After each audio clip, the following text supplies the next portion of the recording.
The crack of gunfire echoed through the streets of Sweetwater, Wyoming territory, as Xander Grayson's bullet found its mark, sending the knife-wielding outlaw crumpling to the dust. His heart pounded in his chest, the smoking Colt .45 still gripped in his steady hand, as he realized what he'd done, taken a life to save his own. It was 1876, a year since the nation had celebrated its centennial, and here in the frontier town, justice was as unpredictable as the weather that swept across the plains. "I had no choice," Xander muttered, his voice carrying on the wind that rustled through the main street, scattering tumbleweeds and dust across weathered wooden boardwalks. The gathering crowd parted as Sheriff Miller strode forward, his weathered face betraying nothing as he surveyed the scene. One man dead, another standing with a gun, and a dozen witnesses with a dozen different stories to tell. "Holster that weapon, Grayson," the sheriff commanded, his hand resting on his own pistol. "You might call it self-defense, but there's still a man dead in my town." Xander complied, sliding his revolver back into its leather holster. At 32, he'd spent half his life in the saddle, working cattle drives from Texas to Montana, and the last 3 years establishing his small ranch outside Sweetwater. He'd never killed a man before, though he'd seen death enough from disease, accidents, and the unforgiving elements of the frontier. "He came at me with a blade, Sheriff. Ask anyone who saw." The witnesses nodded in agreement, describing how the stranger, a drifter known only as Malone, had accused Xander of cheating at cards in the saloon, before following him into the street with murderous intent. But justice in Sweetwater wasn't always straightforward. Judge Nathaniel Holloway was known to be harsh on those who disturbed the peace, regardless of circumstances. The aging jurist had lost his son to gun violence years earlier and had made it his mission to civilize the frontier town through strict enforcement of the law. 3 days later, Xander stood before the judge in the makeshift courthouse that doubled as a church on Sundays. The room was packed with townsfolk curious to see the outcome. "Mr. Grayson," Judge Holloway intoned, peering over his spectacles, "while this court acknowledges the testimonies supporting your claim of self-defense, we cannot condone the taking of a life, regardless of provocation. This town must move beyond its violent past if we are to progress toward civilization." Xander stood straight-backed, his dark hair falling across his forehead, eyes fixed on the judge. "Therefore, I am imposing a fine of $500, to be paid within 30 days, or you shall forfeit your property to cover the debt." The murmurs in the courtroom grew loud enough that Judge Holloway had to bang his gavel for silence. $500 was a fortune for a small rancher like Xander. It would take most of his savings, money he'd been setting aside to expand his herd and improve his homestead. "This is injustice," Xander said, his voice low but clear. "If a man can't defend himself without being punished, then the law isn't serving its purpose." "The law, Mr. Grayson, serves the greater good, not individual desires," the judge replied coldly. "The fine stands. Court dismissed." Outside, the spring sun beat down on Sweetwater's dusty Main Street as Xander pushed through the courthouse doors. His jaw was clenched tight enough to crack walnuts, and the leather of his gloves strained against his tightly balled fists. "The law don't care about what's right anymore," he muttered to his friend, Thomas Cooper, who had waited outside during the hearing. "Just what looks proper on paper." "That's a mighty steep fine for staying alive," Thomas agreed, adjusting his hat against the sun's glare. "I'll pay it," Xander said grimly. "But after that, I'm not sure there's a place for me in Sweetwater anymore." What Xander didn't notice was the woman who had paused on the boardwalk, her attention caught by his words. Violet Ellison had arrived in Sweetwater just a week prior to take ownership of her late uncle's general store. At 26, she was no stranger to the harsh realities of frontier life, having lost both parents to influenza in Missouri before making the journey west to claim her inheritance. She observed the tall cowboy with interest. His shoulders were broad beneath his worn leather vest, and even in obvious distress, there was something in his bearing that spoke of resilience and integrity. Violet had been in the courthouse, watching the proceedings with increasing dismay as the judge handed down his ruling. The next morning found Violet organizing inventory in the general store when the bell above the door jangled. She looked up to see Xander Grayson stepping inside, removing his hat as he crossed the threshold. "Good morning," she greeted, setting aside the ledger she'd been reviewing. "Can I help you find something?" Xander's eyes met hers, and for a moment he seemed struck by the clarity of her gaze-keen, intelligent eyes framed by waves of auburn hair. "Madam," he nodded politely, "just need some supplies. Coffee, flour, and if you have them, some fence staples." "Of course," Violet replied, moving from behind the counter. "I'm Violet Ellison. I've taken over my Uncle Harrison's store. You must be Mr. Grayson." Surprise flickered across his face. "News travels fast."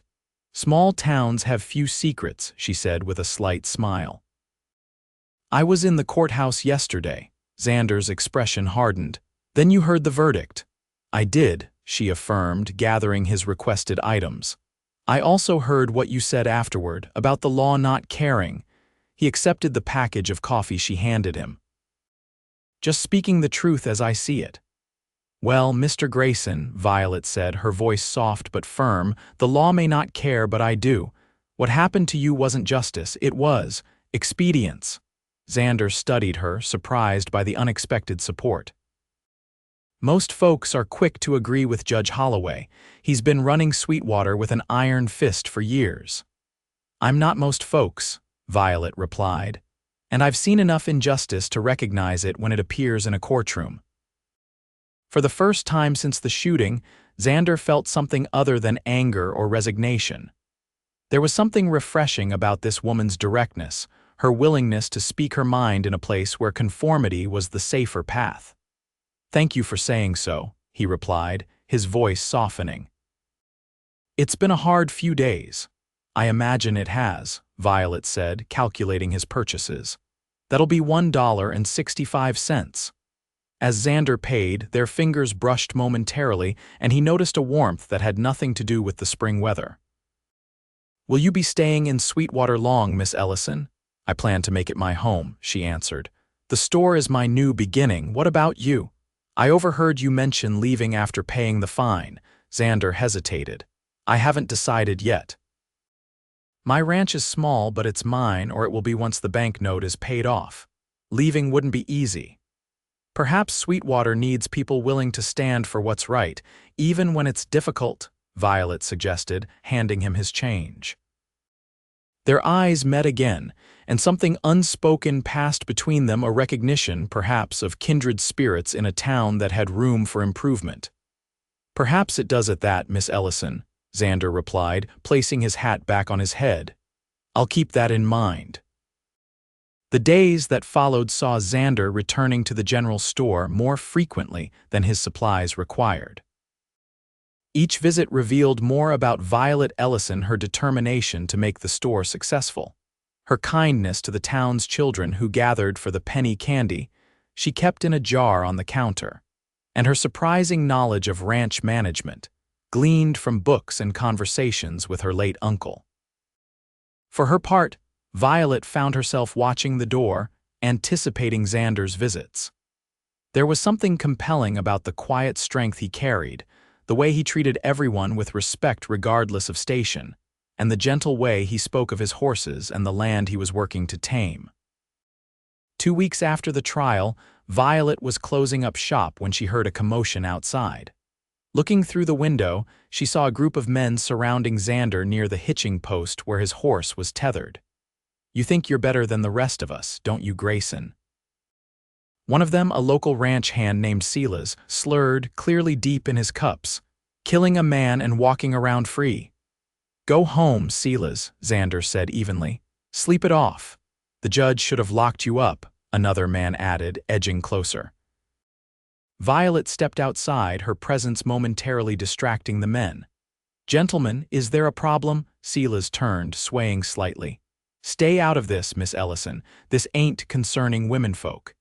It concerns me when you're creating a disturbance outside my store, Violet replied firmly. Mr. Grayson was defended himself legally as multiple witnesses testified. The matter is closed. You sweet on him or something? Silas sneered. Ain't been in town a month and already taking up with a killer. Xander's hand moved instinctively to his gun belt, but he stopped himself, remembering the consequences of his last confrontation. Instead, he stepped forward, putting himself between Violet and the drunken men. Miss Ellison is right. This isn't the place for this conversation. Now stand aside and let the lady pass. For a tense moment, it seemed the situation might escalate, but Sheriff Miller's timely appearance diffused the tension. Break it up, boys. Silas, you and your friends head on home before I decide you need a night in jail to cool off. The men grumbled but dispersed, shooting dark looks at Xander as they staggered away. You all right, Miss Ellison? The sheriff asked.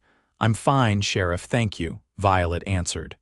Though I'm concerned by the hostility Mr. Grayson is facing for defending himself. Sheriff Miller sighed. The judge's ruling stirred up feelings. Some folks think he got off easy, others think the fine was unjust. Time will settle it down. He tipped his hat and continued his rounds, leaving Xander and Violet alone. You shouldn't have gotten involved, Xander said quietly. Those men had been drinking and I make my own decisions, Mr. Grayson, Violet interrupted, including standing up for what's right. Xander couldn't help but smile at her spirit. You remind me of someone. Who might that be? My mother, he replied, his expression softening at the memory. She never backed down from a fight worth having, drove my father crazy sometimes, but he loved her for it. She sounds like a remarkable woman. She was, Xander agreed. Lost her to fever 5 years back. My father followed a year later, said he couldn't bear to be without her. The vulnerability in his admission touched Violet deeply. I understand that kind of loss. My parents died within weeks of each other. That's partly why I came here to start fresh, but also to feel connected to family through my uncle's legacy. The moon had risen, casting silver light across the empty street as they stood there, two souls sharing the weight of past sorrows.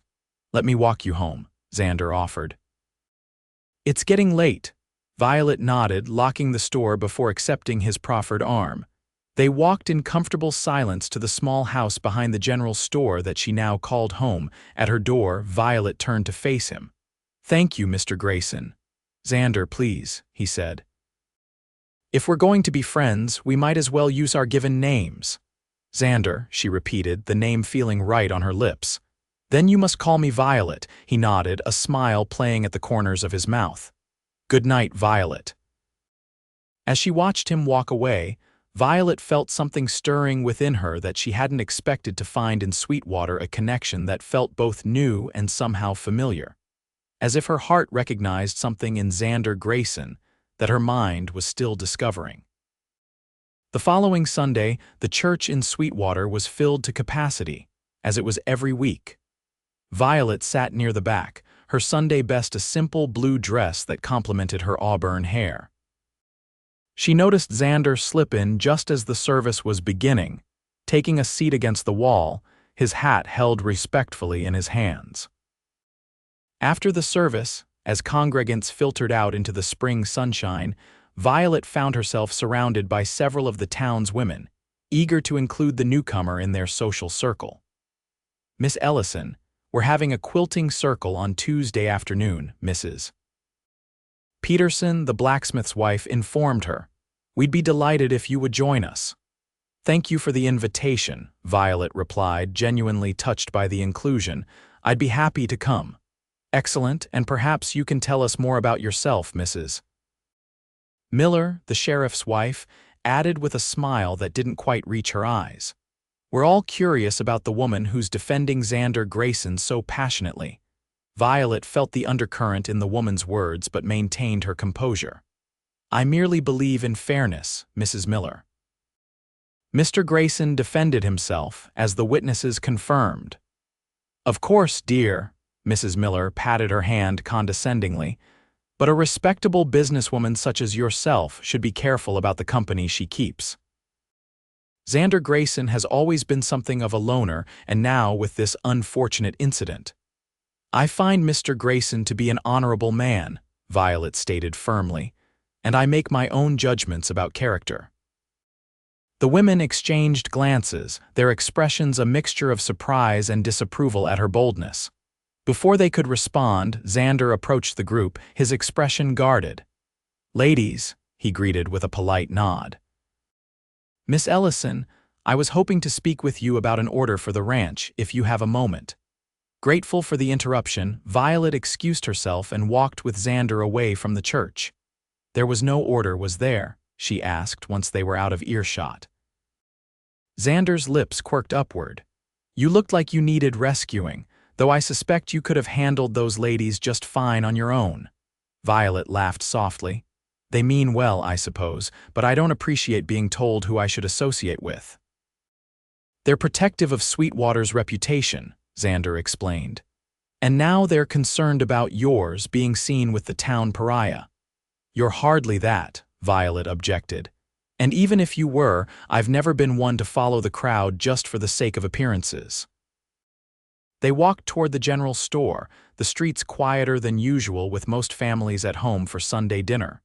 "Speaking of appearances," Xander said, "I wanted to thank you for what you did the other night. Standing up to Silas and his friends, not many would have done that." "It was nothing," Violet dismissed. "I've dealt with worse than a few drunk cowboys. Still, it meant something to me," Xander insisted. "And I was wondering if you might allow me to thank you properly. Perhaps dinner? There's a decent restaurant at the hotel." Violet felt a flutter of anticipation at his invitation. "I'd like that," she accepted. "When did you have in mind? Tomorrow evening?" "Around 7 it is," she agreed, aware of the curious glances they were receiving from churchgoers passing by. Xander seemed to notice as well. "This will give the gossips something to chew on," he remarked dryly. "Let them talk," Violet said with a dismissive wave. "I've never let others dictate my life, and I don't intend to start now." The admiration in Xander's eyes was unmistakable. "Until tomorrow, then." As he walked away, Violet couldn't help but smile. Despite the challenges he faced, there was an integrity about Xander Grayson that drew her to him. She had come to Sweetwater seeking a new beginning, but she hadn't expected to find someone who made her heart quicken with just a glance. The hotel restaurant was the finest establishment in Sweetwater, which wasn't saying much by Eastern standards, but represented the town's aspirations toward refinement. Checkered tablecloths covered small tables, and kerosene lamps cast a warm glow over the diners. Violet arrived precisely at 7, wearing a dress of deep green that she had carefully altered to fit the latest fashion she'd seen in a catalog. Xander was already waiting, standing when she entered, and she couldn't help but notice how handsome he looked in a clean shirt and vest, his usually windswept hair tamed for the occasion. "You look beautiful," he said simply, as he held her chair. "Thank you," she replied, feeling a warmth in her cheeks that had nothing to do with the restaurant's temperature. "You clean up rather well yourself." They ordered steaks, the specialty of the house, and as they waited, conversation flowed easily between them. Xander told her about his ranch, the challenges of raising cattle in the Wyoming territory, and his hopes of expanding his operation once the banknote was paid. "It's not much compared to some of the larger spreads," he admitted, "but it's good land with a creek running through it that never runs dry, even in the worst drought." "It sounds lovely," Violet said, genuinely interested. "I've always loved the idea of building something from the ground up, watching it grow and thrive." "Is that why you took on your uncle's store?" Xander asked, cutting into his steak. Violet nodded. "Partly. I also needed a fresh start after my parents died. And there weren't many opportunities for a single woman in Missouri. Here, at least, I have a chance to make my own way. It can't be easy running a business alone in a new town." "No easier than running a ranch alone," she countered with a smile, "but I'm learning. Uncle Harrison kept meticulous records, and I've always had a head for numbers." "I've noticed," Xander said, amusement in his voice. "You never make mistakes with the change, unlike old Mr. Patterson at the Mercantile in Laramie." Their laughter drew attention from nearby diners, including Judge Holloway, who was dining with his wife across the room.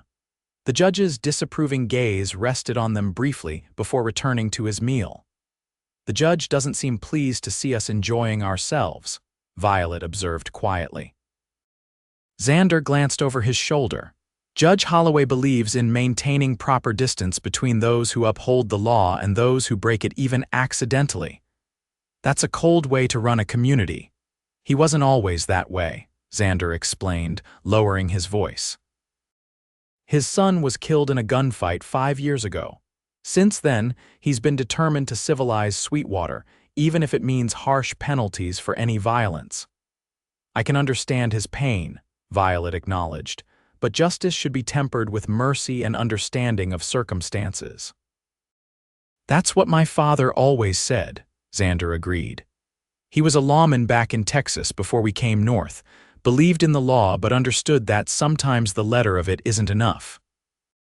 As the evening progressed, they shared more of their pasts, their hopes, and the experiences that had shaped them. By the time Xander escorted Violet back to her home, something had shifted between them, a deepening of connection, a recognition of shared values despite their different paths. At her door, Violet turned to face him, the moonlight silvering her features. "I had a wonderful time, Xander, thank you." "The pleasure was mine," he replied, his voice low. "I'd like to see you again if you're willing." "I'd like that too," she admitted, her heart racing as he stepped closer. "May I?" he asked, his intention clear in his gaze.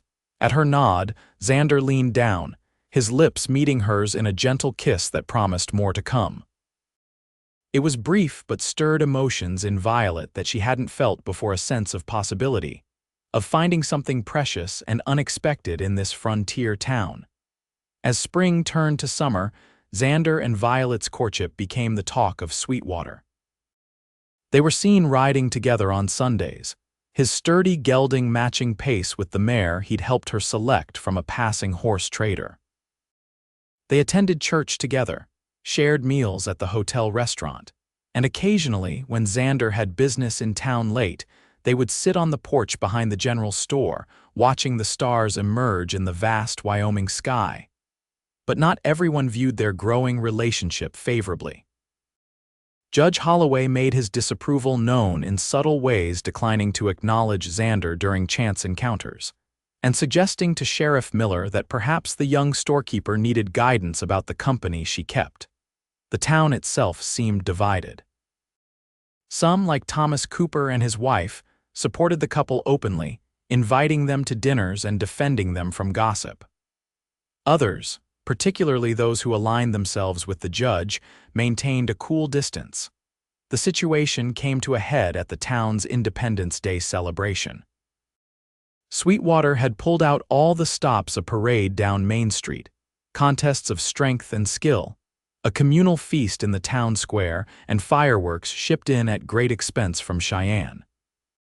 Xander had spent the morning competing in the shooting contest, deliberately placing second to avoid drawing further attention to his gunfighting skills.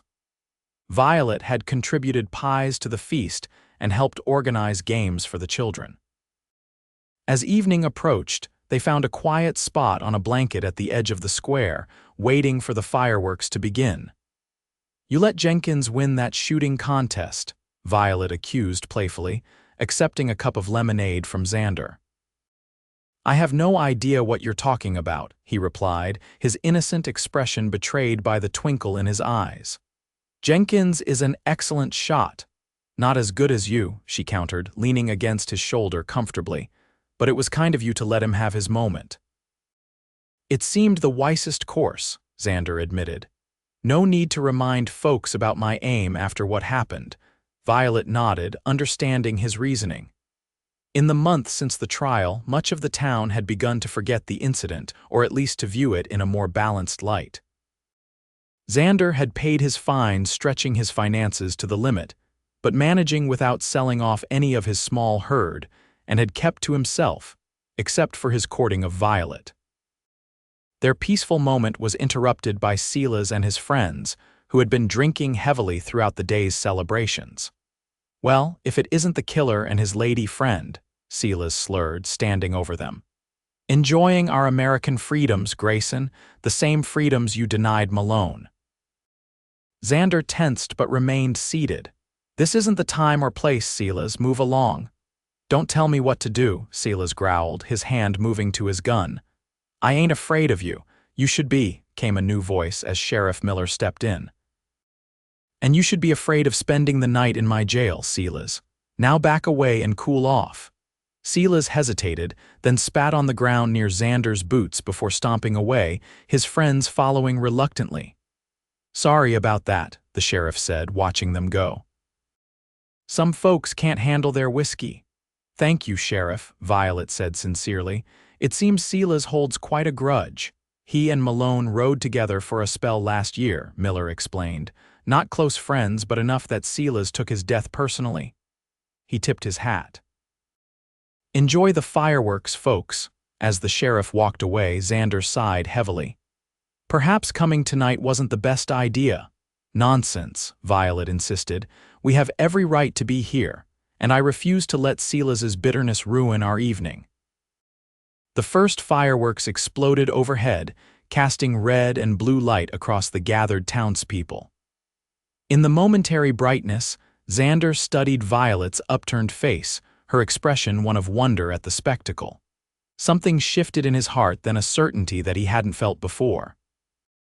"Violet," he said, his voice barely audible over the crowd's exclamations, "I'm falling in love with you."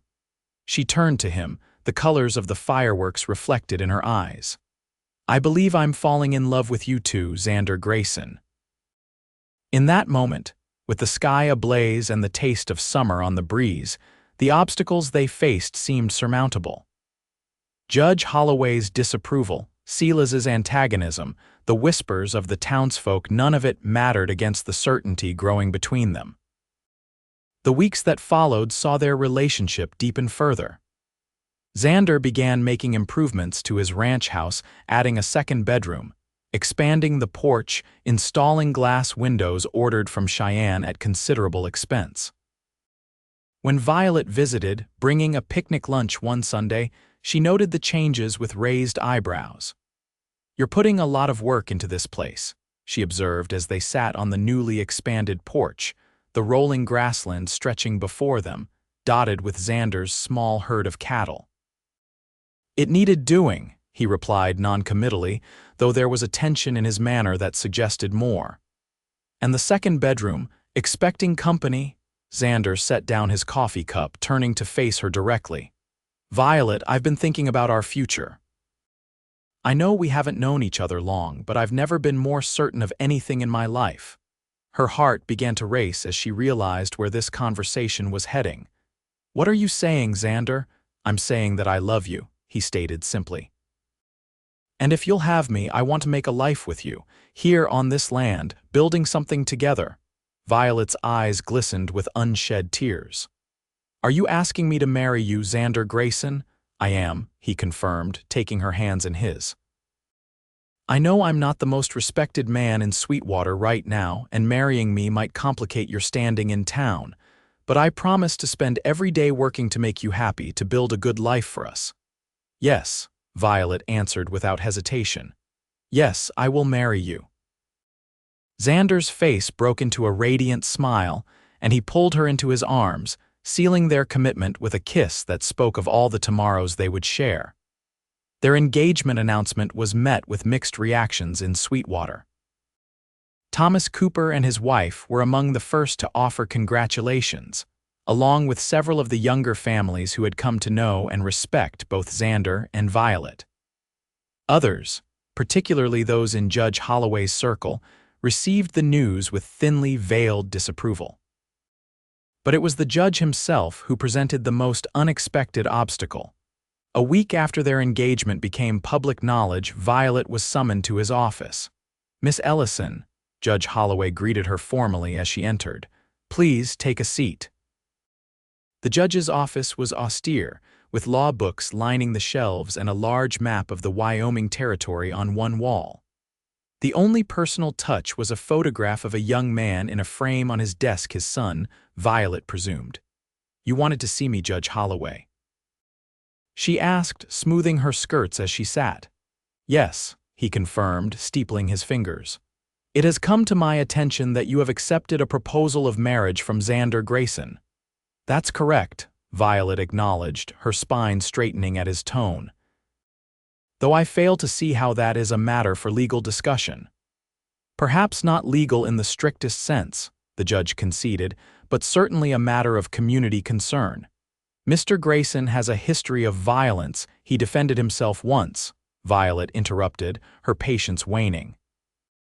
"As multiple witnesses testified. Nevertheless, his actions resulted in a man's death," the judge continued implacably. "As the proprietor of a business that serves this community, you must consider your reputation and the message your choice sends." Violet's indignation flared. "With all due respect, Judge Holloway, my personal choices are not subject to community approval. I love Xander and I intend to marry him." The judge's expression hardened. "Then perhaps you should know that there is a petition circulating among certain business owners to boycott your store if you proceed with this union." Shock rippled through Violet. That's unconscionable." "On what grounds?" "On the grounds that Sweetwater is striving to become a civilized, law-abiding community," the judge replied. "And that those who embrace violence or those who embrace violence are hindering that progress. This is about your son, isn't it?" Violet said quietly, her gaze falling to the photograph on his desk. The judge's face paled. "My son has nothing to do with this discussion." "I think he has everything to do with it," Violet countered. "You lost him to violence, and now you're punishing every man who defends himself with a gun, regardless of circumstances, including Xander." Judge Holloway rose from his chair, his hands flat on his desk. "You overstep, Miss Ellison. My judicial decisions are based on law, not personal vendettas." "Are they?" Violet challenged, rising to meet his gaze. "Then why target Xander specifically? Why not every man in Sweetwater who carries a gun?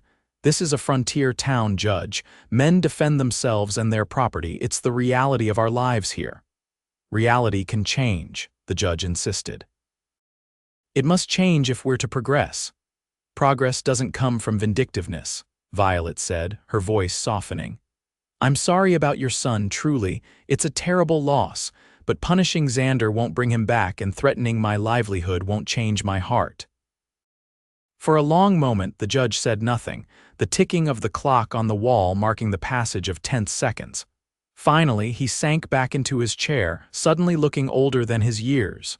"You may go, Miss Ellison," he said, his voice weary. "I've said my piece." Violet left the judge's office with a mixture of anger and concern.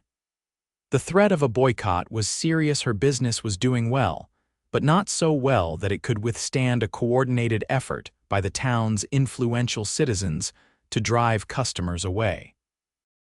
She found Xander at the livery stable where he was discussing horseshoes with the blacksmith. One look at her face told him something was wrong. "What happened?" he asked once they were alone, walking toward the general store. Violet recounted her conversation with the judge, watching Xander's expression darken with each word. "This has gone too far," he said when she finished. "He's using his position to wage a personal campaign against me, and now he's dragging you into it. What can we do?" Violet asked, unlocking the store's front door. The afternoon sun streamed through the windows, illuminating the neat shelves of goods that represented her future, a future now threatened. Xander removed his hat, running a hand through his hair in frustration. "We could leave Sweetwater. Start fresh somewhere else. I could sell the ranch." "No," Violet interrupted firmly. "This is your home. You've put your heart and soul into that land, and this store is my inheritance, my connection to my uncle. I won't be driven away by threats and intimidation." "But your business will survive," she insisted. "The people of Sweetwater aren't fools.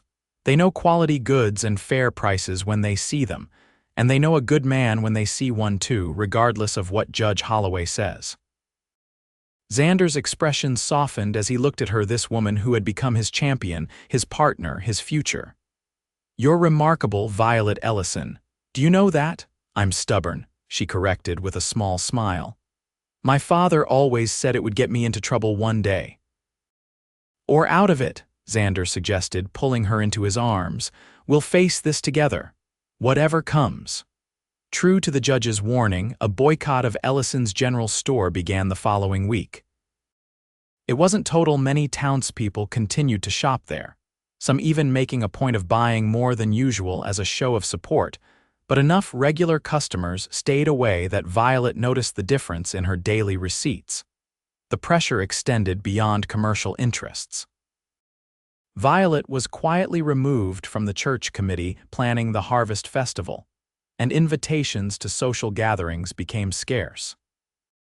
Xander, already accustomed to a certain level of ostracism since the shooting, found himself even more isolated, with only Thomas Cooper and a few other loyal friends willing to associate with him openly. Through it all, Xander and Violet remained steadfast in their commitment to each other and to their principles. They continued their plans for a September wedding, with Reverend Matthews agreeing to perform the ceremony despite pressure from certain church elders to refuse. August brought scorching heat and the annual county fair, held on the outskirts of Sweetwater. It was a time when farmers and ranchers from miles around gathered to compete, trade, and socialize. Xander had entered his best bull in the livestock competition, while Violet had submitted preserves and a quilt to the domestic arts judging. The fair offered a brief respite from the tensions in town. With visitors from surrounding areas unaware of the local politics, Xander and Violet were able to enjoy the festivities without the usual undercurrent of judgment. They strolled among the exhibits, applauded the horse races, and shared candied apples as the summer sun beat down on the fairgrounds. It was late afternoon when disaster struck. A cry went up from the direction of the livestock pens: "Fire! Fire in the hay barn!" The barn, filled with hay for the exhibition animals, went up like tinder in the August heat. Flames leaped skyward, and panic spread through the fairgrounds as people rushed to move animals and children to safety. Xander immediately joined the bucket brigade that formed between the nearby creek and the burning structure. The men worked desperately to contain the flames, but the fire was too intense, the hay too dry, the winds shifting. Someone shouted, "It'll take the other barns if we don't stop it." Sheriff Miller organized the firefighting effort, directing men to focus on wetting down the adjacent buildings rather than trying to save the already consumed hay barn. Xander found himself working alongside Judge Holloway, both men drenched with sweat and creek water as they passed buckets down the line. In the chaos, few noticed Silas stumbling around the edge of the crowd, a bottle in his hand and hatred in his eyes as he watched Xander working. Fewer still saw him slip behind the horse barn, where Violet was helping to calm the frightened animals. Xander had just passed another bucket when he heard a scream that froze his blood: Violet's voice, calling his name in terror. Dropping the bucket, he sprinted toward the sound, rounding the corner of the horse barn to find Silas holding Violet roughly by the arm, a knife in his other hand.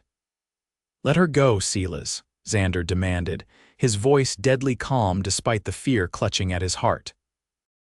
"You took someone from me," Silas slurred, the knife wavering dangerously close to Violet's throat. "Now I'm going to take someone from you." "Malone wasn't worth this," Xander said, taking a careful step forward. "He drew on me, you know that's true." "Don't matter," Silas growled. "You killed him and the law did nothing." "Nothing. The law fined me everything I had," Xander reminded him, eyes never leaving the knife. "But this isn't about the law, is it? It's about your pride. You couldn't protect your friend then, so you're trying to hurt me now." Silas's grip on Violet tightened, making her wince. "Stay back, Xander," Violet gasped, fear in her eyes but determination in her voice. "Don't let him provoke you." The moment hung suspended Silas with the knife, Violet in his grasp, Xander poised to act.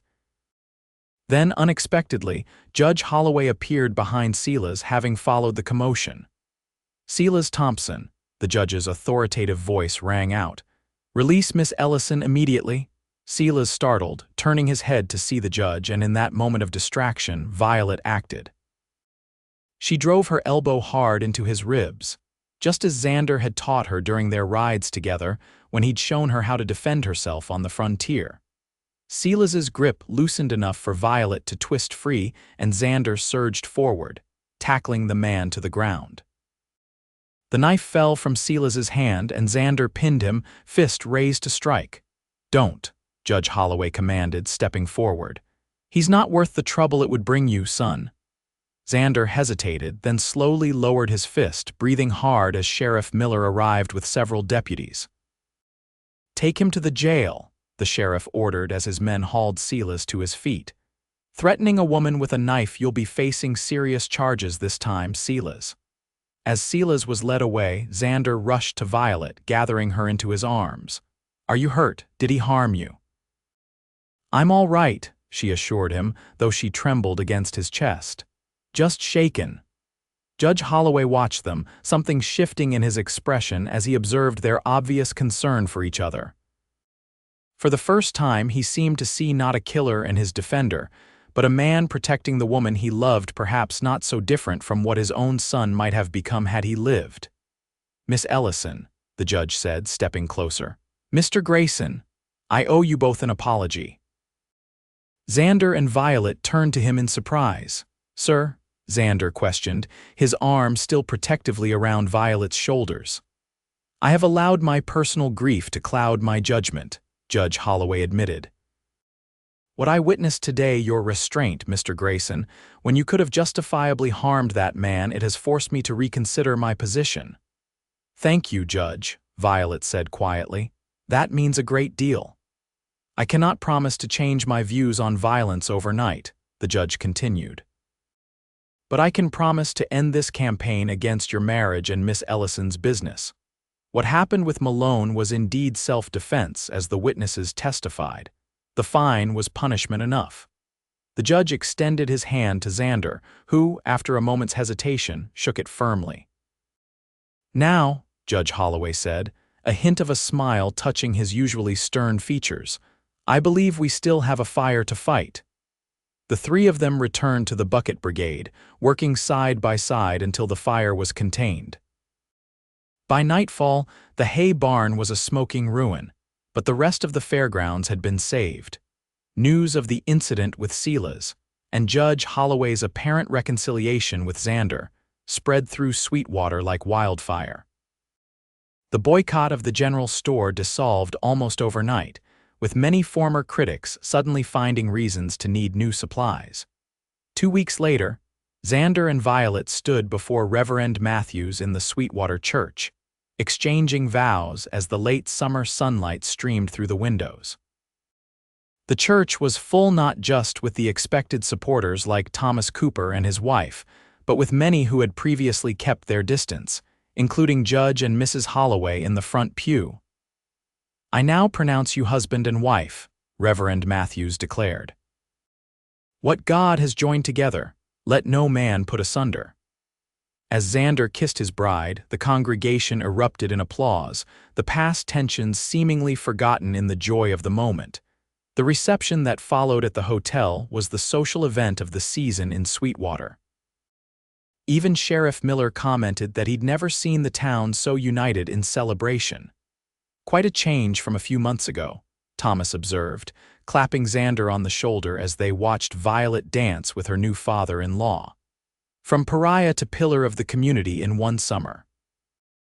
"Hardly a pillar," Xander chuckled, "but it's good to know we can make our home here without looking over our shoulders." As the evening wore on, Judge Holloway approached the newlyweds, his wife at his side. "Mrs. Grayson," he said formally, addressing Violet by her new name for the first time. "My wife and I would be honored if you and your husband would join us for dinner next Sunday after church." "We would be delighted, Judge Holloway," Violet accepted, squeezing Xander's hand. "Thank you for the invitation. When the judge moved away, Xander pulled Violet close for a dance. "Did that really just happen?" he murmured in her ear. "It really did," she confirmed, resting her head against his chest as they swayed to the music. "People can change, Xander. Sometimes they just need a reason." "You were my reason," he said softly. "When I said the law don't care, you said I do, and that made all the difference." "I do," she repeated, looking up at him with love shining in her eyes. "Today, tomorrow, and all the days after." As the night deepened, they slipped away from the celebration, boarding the wagon that would take them to their ranch now. Lanterns had been hung along the porch by Thomas and the other hands, welcoming them home with golden light against the vast darkness of the Wyoming night. Xander lifted Violet from the wagon, carrying her across the threshold of the house they would share, the home they would build together.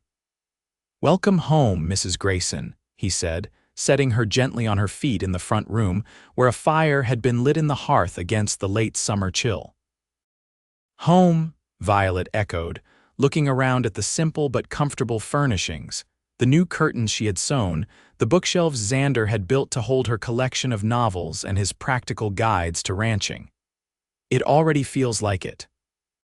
In the years that followed, Xander and Violet Grayson became respected fixtures in Sweetwater. The general store thrived under Violet's management, expanding to include a small lending library that became a community gathering place. Xander's ranch grew steadily, his careful stewardship of the land and his fair treatment of his hired hands earning him a reputation as one of the most reliable cattlemen in the county. Their first child, a son they named James Harrison Grayson, was born a year after their wedding, followed 2 years later by a daughter, Elizabeth. The children grew up knowing the story of how their parents had stood against prejudice and fear to build their life together. Judge Holloway, true to his word, became a friend and advocate for the family. The tragedy of his son's death was never forgotten, but the judge found a measure of peace in his relationship with the Graysons and their children, sometimes remarking that young James had his father's steady gaze and his mother's determination. Silas Thompson served a year in the territorial prison for his attack on Violet, and upon his release, left Wyoming for parts unknown, never to trouble the Graysons again. On the 5th anniversary of their wedding, Xander surprised Violet with a special gift, the deed to a plot of land adjacent to their ranch, where he proposed to build a small schoolhouse. "Sweetwater is growing," he explained as they stood on the rise overlooking the site, their children playing nearby. "Our children and the others in the area deserve education without having to travel all the way to town." "A school," Violet mused, her eyes lighting with excitement. "And perhaps a teacher might be needed," Xander grinned, knowing his wife had been missing her interactions with the town's children since the birth of their daughter had limited her time at the store. "I suspect the school board might be persuaded that a certain shopkeeper with a love of books would make an excellent teacher." Their kiss, witnessed only by the vast Wyoming sky and their giggling children, sealed yet another chapter in their shared journey. That evening, as they sat on the porch watching the sunset paint the grasslands in gold and crimson, Violet leaned against Xander's shoulder contentedly. "Do you ever think about how differently our lives might have turned out?" she asked. "If Malone hadn't confronted you that day, or if I hadn't come to Sweetwater when I did?" Xander considered the question, his arm tightening around her shoulders. "I believe some things are meant to be," he said finally. "Not that it's all predetermined, but that when two souls are right for each other, they find a way to connect, no matter the obstacles. Even when one of those souls is a stubborn cowboy who'd been fined for killing in self-defense," Violet teased. "Especially then," Xander laughed, pressing a kiss to her temple. "Because that cowboy was fortunate enough to find a woman who believed in justice and love in equal measure." As darkness settled over the ranch and the first stars appeared in the velvet sky, the Graysons gathered their sleepy children and moved inside, closing the door on a day well lived and opening it to whatever adventures tomorrow might bring together, as they had promised, for all the days of their lives.